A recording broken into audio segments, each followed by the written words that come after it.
ஓம் தொலைக்காட்சி நேயர்களுக்கு வணக்கங்கள். மற்றும் ஒரு வணக்கம் ஓம் டிவி நிகழ்ச்சியின் வாயிலாக உங்கள் அனைவரையும் சந்திப்பதில் மகிழ்ச்சி. இன்றைக்கு புலர்ந்திருக்கக்கூடிய பொழுதானது அனைவரது வாழ்விலும் மங்களமும் சுபீட்சமும் நல்ல பல சுப காரியங்கள் நடைபெறக்கூடிய நல்லதோர் நாளாக அமைய எல்லாம் வல்ல இறைவனை பிரார்த்திப்பதோடு இன்றைய தினத்திலே பல சுப காரியங்களில் ஈடுபட்டு கொண்டிருக்கக்கூடிய நேயர்கள் சொந்தங்கள் யாவருக்கும் ஓம் தொலைக்காட்சி சார்பாக வாழ்த்துக்களையும் கூறிவிட்டு இன்றைய இந்த நிகழ்ச்சியினுடைய முதற் பகுதியான இன்றைய நாள் தொடர்பான தகவல் பகுதிக்குள் இணைந்திருக்கலாம்.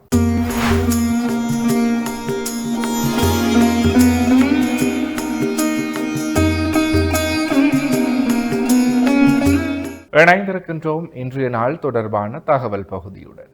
இன்றைய நாளானது வைகாசி மாதம் ஞாயிற்றுக்கிழமை 24/5/2026 தமிழுக்கு பராபவ வருடம் வைகாசி மாதம் 10ஆம் நாள். இன்றைய நாளிற்குரிய நல்ல நேரங்களாக இன்று காலை 7:30 மணி தொடக்கம் 8:30 மணி வரையில், பின் மாலை 1:30 மணி தொடக்கம் 2:30 மணி வரை. ராகு காலமாக இன்று மாலை 4:30 மணி தொடக்கம் 6 மணி வரை. யமகண்டம் இன்று மதியம் 12 மணி தொடக்கம் 1:30 மணி வரை. அடுத்து சூரிய உதயத்தை பார்க்கலாம். இன்று காலை 5:52 இன்றைய நாளினுடைய சூரிய உதயம் இடம்பெற்றிருக்கின்றது. திதியாக இன்று காலை 9:55 வரை அஷ்டமி திதியும் பின்பு நவமி திதியும் நிலவுகிறது. நட்சத்திரங்களாக இன்று காலை 7:20 வரை மக நட்சத்திரமும் பின்பு பூர நட்சத்திரமும் நிலவுகிறது. சந்திராஷ்டம நட்சத்திரங்களாக இன்று காலை 7:20 வரை உத்திராட நட்சத்திரமும் பின்பு திருவோண நட்சத்திரமும் நிலவுகிறது. உத்திராடம் மற்றும் திருவோண நட்சத்திரத்தில் உள்ளோர் செய்கர்மங்கள் யாவற்றிலும் நிதானமும் பொறுமையும் தேவை. எனவே நேர்களே, இவைதான் இன்றைய நாள் தொடர்பான தகவல் பகுதிகளாகும். தொடர்ந்தும் வணக்கம் ஓம் டிவி நிகழ்ச்சியினுடைய அடுத்த பகுதியான இன்றைய நாளிற்குரிய நற்சிந்தனை பகுதியுடன் இணைந்திருக்கலாம்.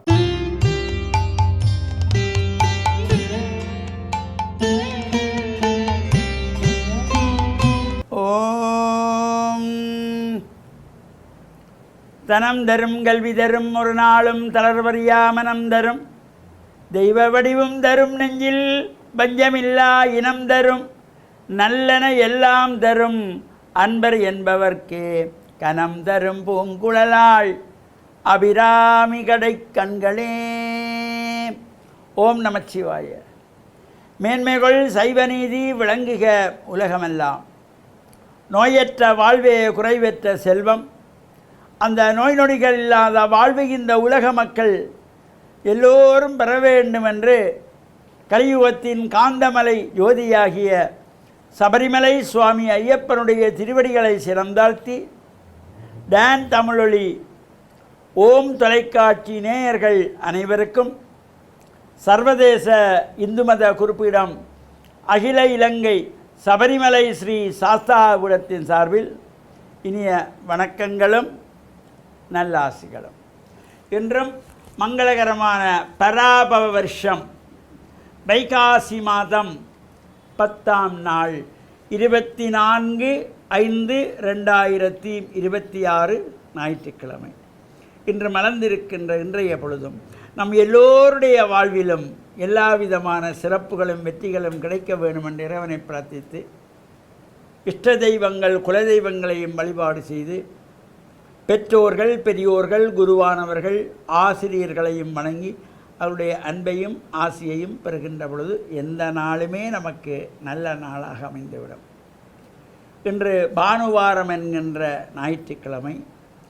பிரத்யக்ஷ தெய்வமாகிய சூரியனை வழிபாடு செய்கின்ற பொழுதிலும் எல்லா விதமான சிறப்புகளும் நன்மைகளும் நோய் நொடிகளிலிருந்து நாம் விலகுவதற்கும் இந்த சூரிய நமஸ்காரம் மிக முக்கியமானது.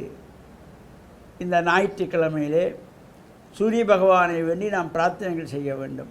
அவ்வாறு செய்யப்படுகின்ற பொழுதிலும் அல்லது ஆலயங்களிலே சென்று நவக்கிரகங்களுக்குள்ளே நடுநாயகமாக வீற்றிருக்கின்ற சூரிய பகவானுக்கு சிகப்பு பட்டி சாத்தி சிகப்பு மலர்களாலே வழிபாடுகள் செய்கின்ற பொழுதும் எல்லா நன்மைகளும் கிடைக்கக்கூடியது. இப்போது இந்த வைகாசி மாதத்து விசாக நட்சத்திரத்தை முன்னிட்டு பல்வேறு ஆலயங்களிலே வருடாந்த மகோத்சவங்கள் நடைபெற்று கொண்டிருக்கின்றன.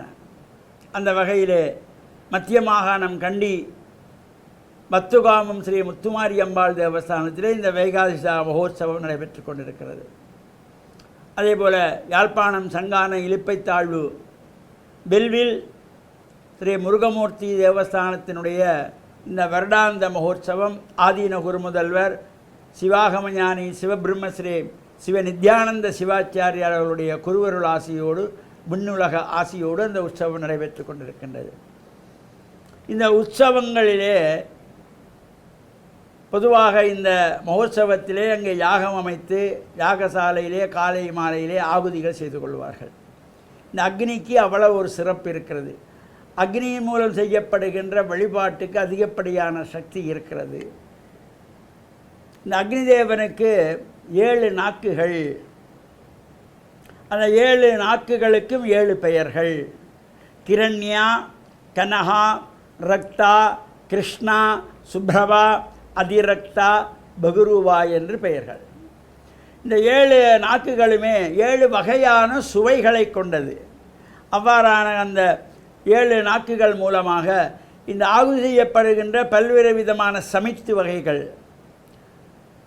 மாஞ்சமித்து, அரசஞ்சமித்து, ஆலஞ்சமித்து, அத்தி, இத்தி, நாயுருவி, கருங்காலி என்று பல்வேறு சமித்து வகைகள், பழ வகைகள், பட்சண வகைகள், தானிய வகைகள், பால், தயிர், தேன், இன்னொரு திரவியங்களெல்லாம் அங்கே ஆகுதிகள் செய்யப்படுகின்ற பொழுது அந்தந்த சுவை கொண்ட திரவியங்களை அந்தந்த சுவை கொண்ட நாக்குகள் மூலமாக அக்னிதேவன் பெற்று உரியவரிடத்திலே கொடுப்பாராம். அவ்வாறு சிறப்படக்கூடிய இந்த யாக பூஜை காலையும் மாலையும் மகோற்சவ காலங்களிலே மேற்கு நோக்கிய யாகசாலையிலே இந்த ஆகுதிகள் நடைபெறும். இறைவன் உள்வீதி வலம் வந்து ஈசானத்திலே வந்ததும் கிழக்கு நோக்கி இறைவன் நிற்கிற பொழுது மேற்கு நோக்கிய யாகசாலையிலே பார்க்கிற பொழுது அங்கே ஆகுதிகள் கொடுக்கப்பட்டு புஷ்பாஞ்சலி செய்யப்பட்டு ராகாஞ்சலி நாதாஞ்சலிகளோடு வேத பாராயணம் திருமுறை பாராயணங்கள் எல்லாம் நடைபெறும். இவ்வாறான சிறப்பு பூஜை வழிபாடுகள் நடைபெறுகின்ற மகோத்சவங்கள் நடைபெறுகின்ற ஆலயங்களிலே நாமும் சென்று இறை வழிபாட்டில் ஈடுபட்டு இறையருளையும் பூர்ணமாக பெற்று மண்ணில் நல்ல வண்ணம் வாழ டான் தமிழொலி ஓம் தொலைக்காட்சி நேயர்கள் அனைவருக்கும் சர்வதேச இந்து மத குறிப்பிடம் அகில இலங்கை சபரிமலை ஸ்ரீ சாஸ்தாபுரத்தின் சார்பில் நல்லாசிகளை கூறிக்கொள்வதில் மனமகிழ்வு கொள்கிறோம். சர்வே ஜனாக சுகினோ பவந்து சமஸ்த சன்மங்களானி சந்து சுபம். இன்றைய நாளிற்குரிய நற்சிந்தனை பகுதியை சிறப்பான முறையில் வழங்கிய ஆன்மீக அருள்ஜோதி ஸ்ரீ ஐயப்பதாச சாம்பசிவ சிவாச்சாரியார் ஐயா அவர்களுக்கு மனம் கனிந்த நன்றிகள்.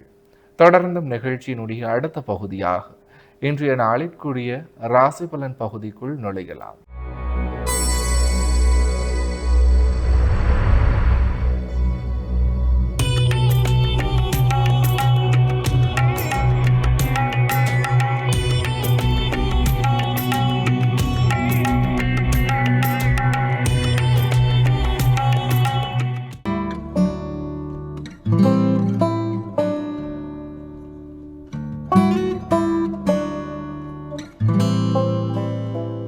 ஓம் தொலைக்காட்சி நிகழ்ச்சிக்கு நீங்கள் காலை வணக்கம். இன்றைய நாள் 24/5/2026.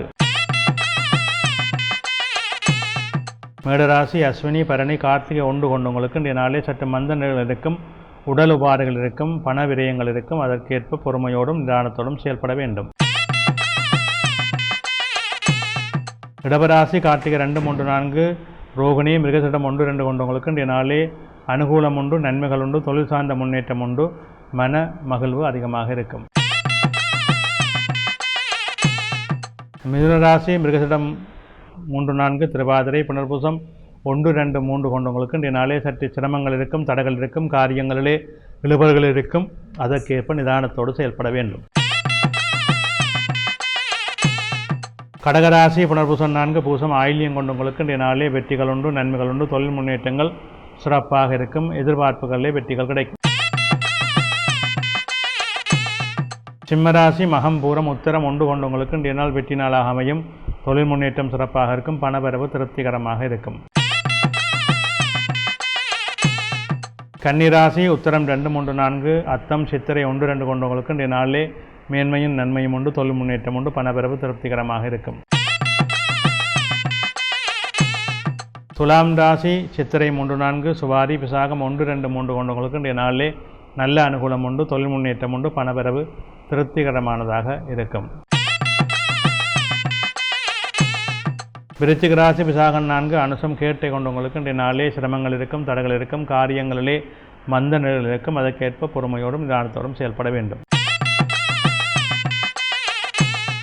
தனுசு ராசி மூலம் பூராடம் உத்திராடம் உண்டு கொண்டவங்களுக்கு இன்றைய நாள் வெற்றி நாளாக அமையும், தொழில் மேன்மைகள் அமையும், எடுக்கின்ற முயற்சிகளில் நல்ல வெற்றிகள் இருக்கும், பணவரவு திருப்திகரமாக இருக்கும்.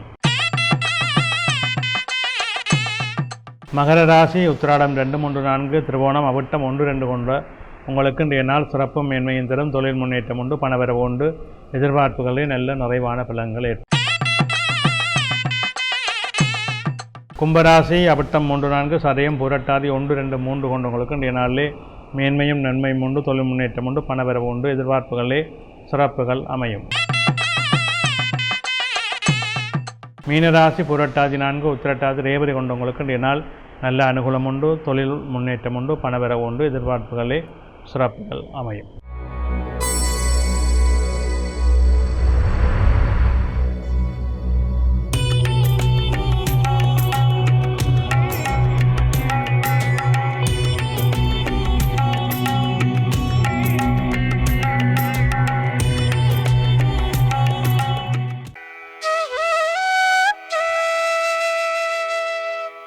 இன்றைய சிந்தனை.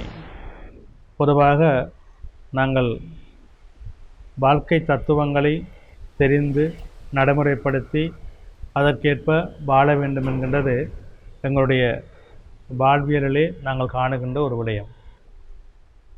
இயல்பு நிலை என்பது மனிதனுக்கு மிக முக்கியமானது. நாங்கள் அன்றாடமாக நமக்கு ஒரு வரையறை வைத்திருப்போம். காலையிலே எழுந்து இரவு தூக்கத்துக்கு செல்லும் வரைக்கும் எங்களுக்கு ஒரு நடைமுறை இருக்கும். தொழில் நிமித்தமாக, வேலை நிமித்தமாக, எங்களுடைய இல்லம் நிமித்தமாக, எங்களுடைய மற்றைய நடைமுறைகள் நிமித்தமாக நாங்கள் ஒரு தொடர் வரைமுறையை வைத்திருப்போம். அதை ஒரு இயல்பு நிலை என்று சொல்லுவோம். இது நடைமுறையிலே நாங்கள் இயல்பாக செய்கின்ற விடயம். அந்த விடயங்களிலே தடைகள், பிரச்சனைகள், இழுபறிகள், மந்த நிலைகள் என்று வருகின்ற பொழுது நாங்கள் கொஞ்சம் பதட்டப்பட்டு விடுவோம். எங்களுடைய நடைமுறை வரையறை தவறிவிடுகின்றது, அல்லது சரியாக அதை செய்ய முடியாத ஒரு சூழல் ஏற்படுகின்ற பொழுது கொஞ்சம் பதட்டங்களும் கோபங்களும் எங்களை அறியாமலே எங்களுக்குள்ளே தோன்றிவிடும். இயல்பு நிலை மாறிவிடும். அந்த பதட்டத்திலே நாங்கள் மற்றவர்களோடு கொஞ்சம் சீறிப்பாய்கின்ற இயல்பை கொண்டிருப்போம். ஒருவர் வந்து வழமை போல வணக்கம் சொல்பவர் வணக்கம் சொன்னால் அந்த வணக்கத்தை ஏற்று திரும்ப சொல்ல எங்களுக்கு மனம் வராது. என்றால் நாங்கள் எங்கள் சிந்தனை இயல்பு நிலை மாறிவிடுகின்றது. அதனாலே சற்று கோபத்தோடு தான் எங்களுடைய செயல்பாடு நடந்து கொண்டிருக்கும். இதுதான் மனிதனுக்குரிய பிரச்சனையே. இதுதான் வாழ்க்கையிலே எல்லாம் சுலபமாக, இயல்பாக, நல்ல முறையிலே நடைபெற வேண்டும் என்ற எண்ணப்பாங்கு மிக நிறைவாக மனிதன் கொண்டிருப்பான். அந்த எண்ணப்பாங்கிலே தடைகளும் பிரச்சனைகளும் வருகின்ற பொழுது தன்னுடைய நிலையை தன்னிலை மறந்தவராக மாறிவிடுகின்றார்கள். இந்த தன்னிலை மறக்கின்ற பொழுது அதனுடைய செயல்பாடு, அதனுடைய காரிய தடைகள், அதனுடைய சிக்கல்கள் நிறைய பிரச்சனைகளை கொடுத்து விடுகின்றது. எனவே இயல்பு நிலை மாறுவது என்பதை நாங்கள் நடைமுறையிலே மிக அவதானமாக கொண்டிருக்க வேண்டும். எங்களுடைய இயல்புகளை மாற்றி செயல்படுத்துவதிலே பல பிரச்சனைகளை நாங்கள் காண வேண்டியிருக்கும். எது வந்தாலும் நாங்கள் அதை மனப்பூர்வமாக ஏற்றுக்கொண்டு அதற்கேற்ப அதற்கு ஒரு வழி செய்ய வேண்டுமே தவிர மற்றவர்களிடம் கோபப்படுவதோ இல்லை எங்களை நாங்கள் மறந்து கோபப்படுவதோ எந்த விதமான அர்த்தமும் இல்லாமல் போய்விடுகின்றது. எனவே இதை நாங்கள் உணர்ந்து செயல்பட வேண்டும். இயல்பு நிலைகளிலே எங்களுடைய மனதை சரியாக நாங்கள் செயல்படுத்திக் கொள்ள வேண்டும். இது மிக மிக முக்கியமான ஒன்றாக அமைகின்றது. நன்றி.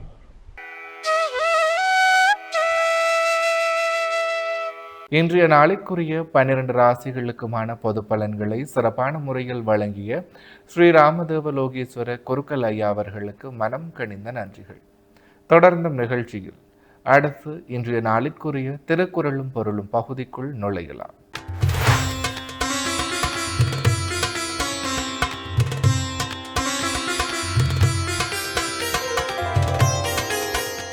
இணைந்திருக்கின்றோம் வணக்கம் ஓம் டிவியின் திருக்குறளும் பொருளும் பகுதியுடன்.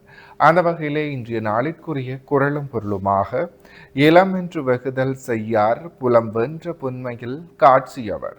இக்குறளினுடைய பொருளாக ஐம்புலன்களையும் வென்ற குற்றமில்லாத அறிவை உடையவர், யாம் வறுமை அடைந்தோம் என்று எண்ணியும் பிறர் பொருளை விரும்பார். இக்குறளையும் பொருளையும் மீண்டும் ஒரு முறை பார்க்கலாம். இளமென்று வெகுதல் செய்யார் புலம் வென்ற புன்மையில் காட்சியவர். இக்குறளினுடைய பொருளாக ஐம்புலன்களையும் வென்ற குற்றமில்லாத அறிவை உடையவர், யாம் வறுமை அடைந்தோம் என்று எண்ணியும் பிறர் பொருளை விரும்பார். எனவே நேயர்களே, இவைதான் இன்றைய நாளிற்குரிய திருக்குறளும் பொருளும் பகுதியாகும். இன்றைய நாளிற்குரிய அனைத்து வணக்கமோம் டிவி பகுதிகளும் நிறைவேறியது. மற்றும் ஒரு வணக்கமோம் டிவி நிகழ்ச்சியின் வாயிலாக உங்களை சந்திக்கும் வரையில் உங்களிடத்திலிருந்து விடைபெற்று செல்கிறேன். நன்றி, வணக்கம்.